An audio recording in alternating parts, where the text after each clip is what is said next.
Olá, amigos do DOL. Sejam bem-vindos a mais um Comando do Consumidor, a sua janela de informação sobre direitos do cidadão e direitos do consumidor.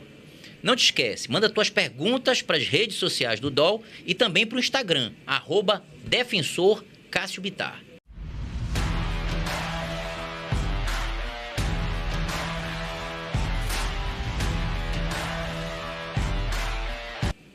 No EP de hoje, nós vamos falar sobre um grande desafio que os consumidores têm no mês de novembro. Trata-se da Black Friday, um costume, uma prática, né, que foi importada dos norte-americanos e que muitas vezes tem gerado muito prejuízo aos consumidores. A prática, ela movimenta, aquece o comércio, é importante desse ponto de vista da economia, mas também é muito importante que o consumidor esteja atento. Para isso, eu tenho a alegria de ter conosco aqui na bancada do Comando do Consumidor o doutor professor Paulo Barradas, que é advogado militante na área, mestre em Direitos Fundamentais e está aqui conosco para tirar as dúvidas do internauta. Professor, obrigado por sua presença, é uma satisfação tê-lo aqui, né? Além da nossa amizade que nós temos nas turmas, nas salas de graduação, também admiro muito o seu trabalho. Ô, professor, é recíproco e eu quero lhe falar da me sinto laureado de ter sido convidado, muito feliz de estar aqui ao seu lado, principalmente prestando este serviço que é de extrema importância para a sua excelência, o consumidor, que é vulnerável, merece todo o respeito. Agora, também tem que saber se proteger, né? Perfeito. Olha só, segundo dados da plataforma Reclame Aqui, que reúne denúncias e reclamações de consumidores de todo o país, nas primeiras 12 horas da Black Friday de 2023, foram registradas mais de 9.000 reclamações online. A maioria dessas reclamações estão relacionadas a atraso na entrega, a dificuldade na finalização da compra e mesmo a estorno do valor pago. Então, ou seja, tem um número crescente de reclamações apenas em uma das plataformas online que faz esse registro, que é o Reclame Aqui. Como é que o senhor avalia isso? A que o senhor atribui esse crescente número de reclamações do consumidor neste período do ano? Professor, a gente percebe que a Black Friday, que não é uma prática nossa, é importada, né? Ela gera um frisson de consumo. Então, todos ficam ávidos, esperando a Black Friday, criando expectativas sobre a Black Friday para poder comprar com alguma vantagem. Neste afã de buscar uma compra sólida e uma compra vantajosa, ele acaba não prestando atenção em alguns detalhes e que são importantíssimos para manter o negócio sólido. Por exemplo, é recomendável que o consumidor não modifique o seu perfil durante a Black Friday. Ele é um consumidor que costuma fazer compra presencial, continua fazendo presencial. É um consumidor que faz compras no e-commerce através da internet, continue fazendo através da internet. Por quê? Porque já tem familiaridade com os processos. A mudança de processo, neste momento, onde o assédio é muito grande, é perigosa, porque tem todo tipo de gente tentando lhe vender, inclusive muitos meliantes que criam sites fantasmas, e por aí vai. O pessoal do presencial também tem um assédio muito grande para fazer um negócio ruinoso para o consumidor. Então, para além de não trocar o seu perfil, é muito importante manter as compras com o fornecedor que já mantinha, que já tem um histórico. Perfeito. Não invente fornecedor novo agora, nesse momento, porque o risco ele é muito maior do que as outras épocas do ano. Então, você compra da loja X, da loja Y, ainda que na internet, já está acostumado, já recebeu, já sabe que entrega, já sabe que é uma loja sólida. Ótimo, faça sua compra tranquila, veja as ofertas dela.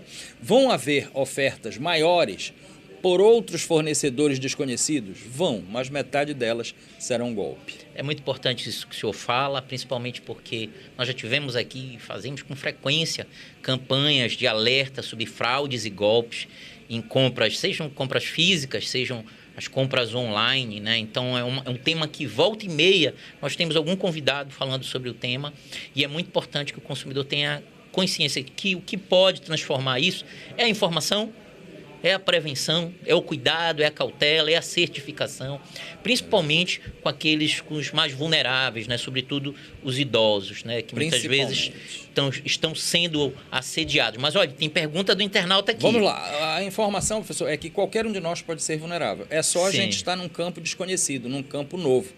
Por exemplo, eu quero comprar um aparelho celular na época da Black Friday. Eu tenho que saber todas as características do celular que eu tenho que comprar antes da Black Friday, para saber se aquele preço que está sendo me oferecido compensa, se aquela especificação da máquina compensa.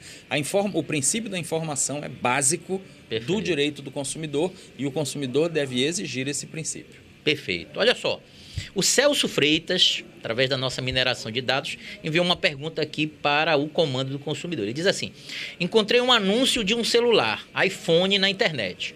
O anúncio do Instagram direciona para um site de compras.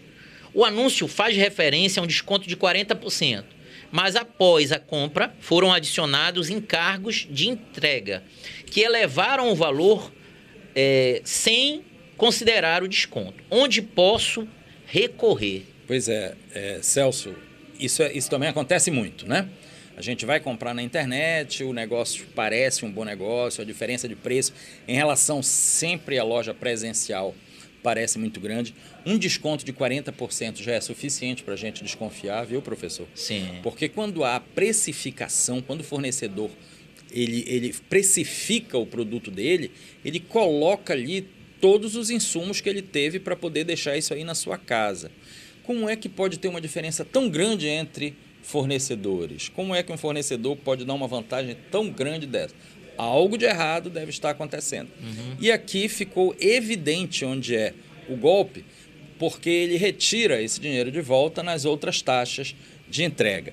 Como nós estamos tratando aqui de uma compra feita através do Instagram, que redirecionou para um site de compras, a gente tem uma vantagem aí, que é o direito de desistência. Perfeito. A partir do momento que o consumidor recebe o produto, ele tem uma semana para desistir e não precisa alegar nenhum motivo. Só desistir, não quis o produto.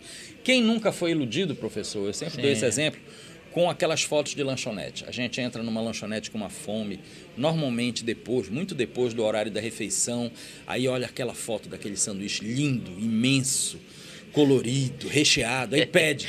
Vem um negócio seco, pequenininho, porque a foto publicitária ela é feita para seduzir o consumidor mesmo. Sim. Né? Fazem filtros e tal. Então, por conta disso, há o direito de desistência. Quando o consumidor desiste, é devolvido a ele todos os valores, inclusive de taxa de entrega, todos os valores. Então, a saída aqui me parece que é mais simples pela desistência. Desistir do produto. Seria um excelente caminho, mas é muito importante isso que o senhor está falando, a questão da propaganda, a questão da divulgação. É lógico que o fornecedor vai utilizar desses meios, né, para alcançar os consumidores, para chegar nos consumidores e efetivamente conseguir bons resultados, mas existem parâmetros na lei, limites que ele deve observar. Sim. A Paula Matos, daqui de Belém, ela manda uma pergunta, diz assim: professor, aluna, tem muitos alunos que eu tenho alegria de acompanhar aqui o comando do consumidor e saibam que suas perguntas aqui só enriquecem esse espaço que nós temos aqui no DOL. Os nossos alunos, professor, são quase nossos filhos. São as nossas apostas no futuro, né? Perfeito. A responsabilidade de vocês, eu quero dizer, é ser melhor do que nós. Porque senão o mundo está evoluindo para trás, né? Ele tem que evoluir para frente. Tem que sempre para frente. Então, isso vai acontecer. Certo. Ela diz assim: nesse período de Black Friday, tem muitas lojas anunciando desconto de até 50% em todo canto. O que as pessoas não sabem é que eles aumentam o preço em outubro para dar desconto em novembro. Como o consumidor pode se defender? Não falta fiscalização? A Paula nos pergunta. Pois é, brilhante essa pergunta da Paula, porque é recorrente a situação também. É a famosa Black Fraud, tudo pela metade do dobro, né? Então, aí vem a segurança do consumidor. O seu consumidor ele não pode se expor. Ele tem que saber o preço médio do produto que ele quer comprar. Ele não pode começar a pesquisar preço na hora da Black Friday, porque ele vai ficar cada vez mais vulnerável. O consumidor que sabe o produto que quer, sabe quanto custa e sabe em que condições normalmente ele é vendido, ele sabe identificar quando ele está diante de uma fraude. Perfeito. Então, de novo, a informação. O consumidor bem informado, ele é menos vulnerável, ele está mais blindado contra esse tipo de coisa e que ocorre o tempo todo, é uma fraude recorrente, mas só cai quem não tem informação. O senhor não acha que nós deveríamos ter, digo aqui no Pará, mas em todo o Brasil, nós temos uma legislação robusta, uma lei que favorece bastante o consumidor, inclusive elogiada internacionalmente, mas não deveria ter uma postura mais proativa dos órgãos de fiscalização, identificando isso, porque a impressão que nós temos é que muitas vezes é o mesmo fornecedor que incorre nessa prática e muitas vezes nós não temos notícia da responsabilização, da punição. A nossa lei do consumerista, ela é de vanguarda, né? Ela é uma lei que trouxe inovações maravilhosas que inclusive se espalham para outros ramos do direito.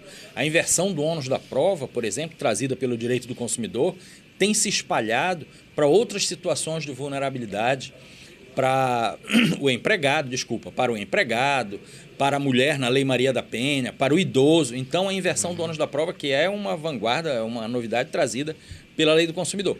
Ocorre, professor, que é lógico, o aperfeiçoamento ele deve ser constante da lei, porque quanto mais refinada for a relação, melhor é o mercado, melhor o mercado funciona. A fiscalização deve ser grande? Deve, mas devem ter meios. Não há uma lista dos mal pagadores, do consumidor que compra e não paga. Deveria também haver uma lista do mal fornecedor, daquele que oferece a oferta e não entrega no prazo certo, daquele que cria problemas para fazer a devolução do dinheiro. É uma questão de 2 pesos, 2 medidas. Provavelmente, os fornecedores não iam querer compor essa lista e iam se apressar para agir dentro da legalidade estrita, evitando assim a inscrição de seu nome. E aí fica aí a nossa, que é mais sua do que minha, a nossa sugestão para um aperfeiçoamento, que isso pode ser encampado pelo Estado do Pará. Essa lista não precisa ser feita pelo Poder Público Federal, muito embora a legislação seja federal, o Estado do Pará pode criar a lista de seus fornecedores aqui, do bom fornecedor. Perfeito. Olha, a Marina Dias, via WhatsApp, nos mandou pergunta. Ela diz assim: até hoje estou na luta contra as americanas para me entregar uma televisão que comprei em 2023. Eles alegam que era site falso, com boleto falso, e que não tem responsabilidade. Ela pergunta, pode isso, doutor? Pois é, né? Tanto pode que aconteceu. E aí a gente tem um problema atípico. Aí não é questão de fornecedor. A discussão aqui é se o site era verdadeiro ou não era verdadeiro. Entra de novo aquela sugestão que nós demos no início da gravação, que é: compre dos sites em que você já está acostumado a comprar, já sabe que vai pagar, que vai ser entregue, que vem no prazo, em quem você confia. Essa fornecedora, né, a Marina, provavelmente ela elegeu esse site no momento da Black Friday, ou seja, no momento em que ela estava vulnerável e que poderia escolher um site fantasma, um site inexistente, né, um golpe. E, segundo o que diz a loja, o fornecedor, o site não é dela. Lógico que isso tem que ser comprovado, evidentemente.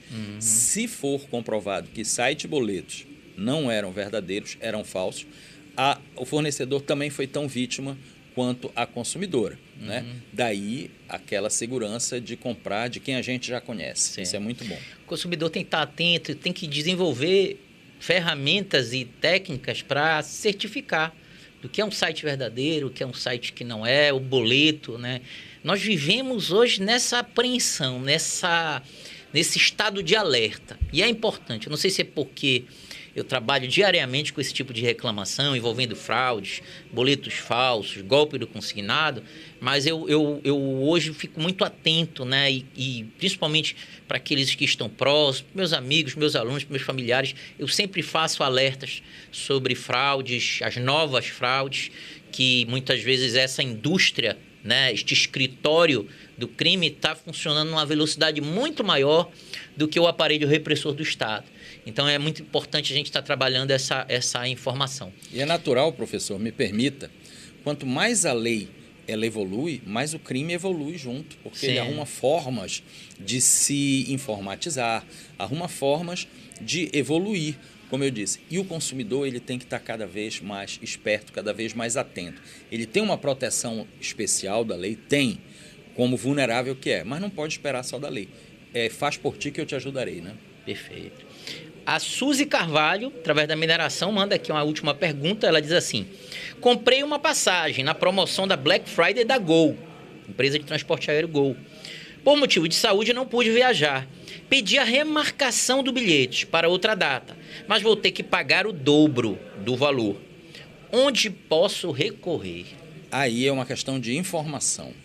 A passagem que ela é vendida pelo fornecedor a título promocional, ela pode ter cobrança para remarcação? Pode, mas isso tem que ser informado previamente ao consumidor. Ou seja, quando o consumidor efetua a compra, confirma a compra, ele sabe que se ele for remarcar, ele vai pagar um valor considerável em relação ao valor da passagem. Por isso, é aconselhável toda compra que for feita na internet, faça print de todas as páginas por onde você vai trilhar, por onde você vai navegar para fazer a compra. Porque esta informação tem que ser antes da compra, e aí, se a consumidora não teve essa informação, aí ela tem que se dirigir aos órgãos de defesa do consumidor, que são muitos, o PROCON, o DECON, a própria Justiça, porque ela não foi informada, então foi ferido um princípio básico de direito do consumidor que ela teve, que era o princípio da informação.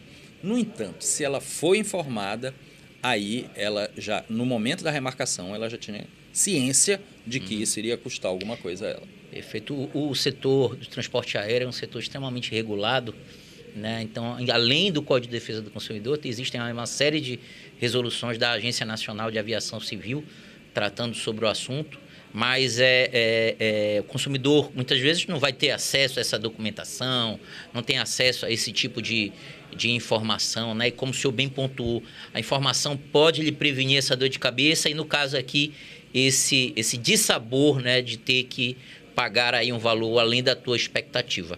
Mas olha, professor, muito obrigado por sua presença aqui no Comando do Consumidor. Foi uma alegria lhe reencontrar e tê-lo aqui contribuindo com esse espaço de informação para o cidadão. Professor, eu quero lhe falar da minha honra de estar aqui, né, na sua presença, da minha alegria em rever o amigo e da minha honra na seara profissional também, de estar aqui podendo contribuir. Você sabe que tudo aquilo que a gente se qualifica, que a gente estuda, o senhor também é uma pessoa muito estudiosa, e tudo aquilo que a gente amealha de conhecimento, se não servir para mudar a vida de ninguém na sociedade, a gente está perdendo tempo. Bora para a beira da praia, ficar lá pegando sol, tomando vento, porque não adianta a gente ficar sabendo de um monte de coisa e ficar só para a gente. Então é muito legal a socialização da informação, sobretudo a informação jurídica, para os mais vulneráveis. Infelizmente, o senhor falou aí da Agência Nacional da ANAC, né? Infelizmente, os assuntos regulados por agências nacionais, que são exemplificativo rol, aviação civil, planos de saúde, energia elétrica, são os campeões de demandas judiciais nos tribunais superiores. Então, é a maior fonte de reclamação. Aí não se sabe se a reclamação é porque o assunto é tão especial e vulnerável que precisaram fazer uma agência para tomar conta, ou se as agências são tão permissivas para os fornecedores que acaba os assuntos se resolvendo através da justiça. Mas, enfim, é importante que o fornecedor se cuide também, se proteja, busque a sua segurança, não fique vulnerável. Uma situação muito comum, professor, a gente vai fazer uma compra na loja, no shopping, onde quer que seja, presencial, e na hora final de efetuar a compra, vou fazer o seu cadastro aqui na loja. O seu CPF, a primeira coisa que eles perguntam, não revele, os seus dados são seus. O seu CPF, a sua identidade, você está pagando à vista. Para que ele quer saber o seu CPF? É a mesma coisa que pedir para o consumidor, você vai comprar à vista, tu me dê o telefone da sua esposa, da sua namorada. Tem nada a ver com eles. O consumidor tem que se resguardar. Sabemos que muitas dessas lojas fazem listagens de CPF para depois revender isso no comércio, que isso tem um valor muito grande entre os fornecedores. E o consumidor ele tem que estar esperto para isso e saber quando é necessário, quando não é necessário esse dado, porque a tendência é ele ficar cada vez mais vulnerável e não é isso que nós queremos. Nós queremos um fornecedor forte, ok, mas queremos um consumidor consciente, porque quanto mais refinada essa relação, melhor vai ser toda a produção industrial, toda a importação, porque aí a relação vai ser uma relação séria e respeitosa entre as partes. Perfeito, professor. O senhor tem rede social, quer divulgar aqui conosco? Tenho, eu fico sempre à disposição no Instagram, Barradas433, e no Face, Paulo Barradas. Aqueles que quiserem, inclusive respondendo perguntas também, tem a fonte maravilhosa aqui, que é o seu programa. Mas precisando, numa urgência, estamos sempre a postos e sempre que for preciso, professor, e puder me dar a honra, estaremos aqui colaborando sempre. Com certeza. Obrigado, professor. E você que nos acompanha, que nos segue no Comando do Consumidor, agradeço mais um pouco dessa sua atenção. E não te esquece, manda sempre tuas perguntas para as redes sociais do DOL e também para o Instagram, @Defensor Cássio Bittar. Até a próxima.